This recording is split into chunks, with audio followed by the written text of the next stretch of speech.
Like Daniel said, I'm Tom Fernandes. I'm the founder of the Alarm and Muster. We are a nationwide communications network for the gathering of accurate and quick information. But I'm not here today to speak about the Alarm and Muster. If we can, just take a moment and stand here silently. There's no breeze today. Feel the cold air around you. Feel the person next to you. What do you hear right now? Listen to the birds. Look at the trees around us and the flags. We have patriots around us. Now, as you're sitting here in silence, I'm going to read a poem to you.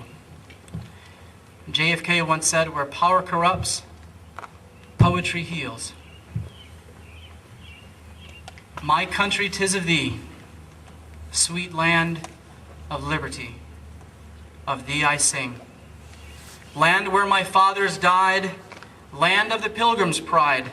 From every mountainside, let freedom ring. My native country, thee, thy name, land of the noble free, thy name I love.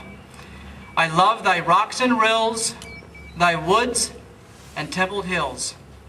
My heart with rapture thrills, like that above.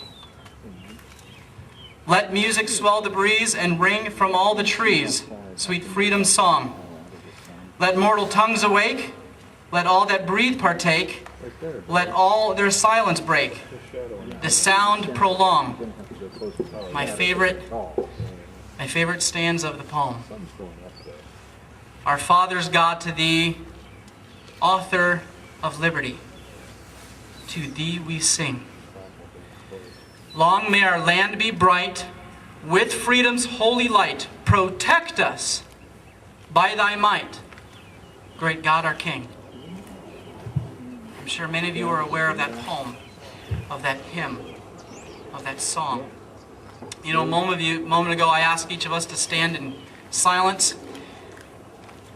And if you stand in silence in your quiet places, in your homes, in your living rooms, while camping or fishing, if you listen close enough, if you strain your ears, you can almost hear the fabrics of our nation tearing. They are tearing because we do not unite on principles anymore. The less we unite on principles, the more the fabrics of our nation will tear, and the more and more our Constitution will hang, as it were, by a thread. The more we unite on principles, the more we can mend the fabrics of our country, the fabrics of our Constitution, and our country can once again become beautiful. Can become, as I believe it is now, the greatest nation in the world. The greatest nation in the world.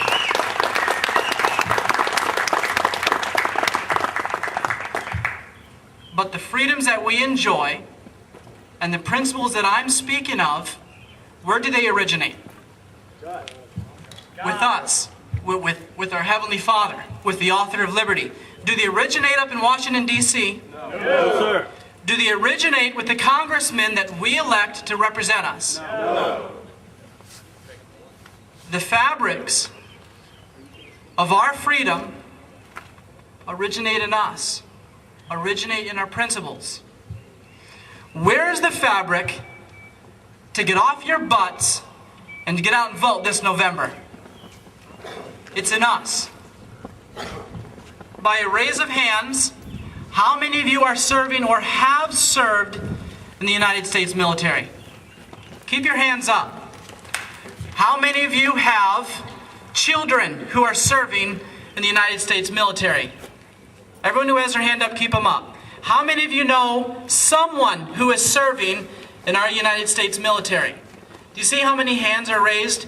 Where does the fabric come to serve in our United States military? It's in us. How many of you here today because your congressman asked you to come here? Raise your hand. I don't see any hands raised here. How many of you are here today, again by a raise of hands, because you decided to come here? Where's that fabric? Right here. Right here. It's in us. It's in us, isn't it? You're out of work. Your unemployment compensation has expired. Your fridge is empty. You wonder how you're going to have enough gas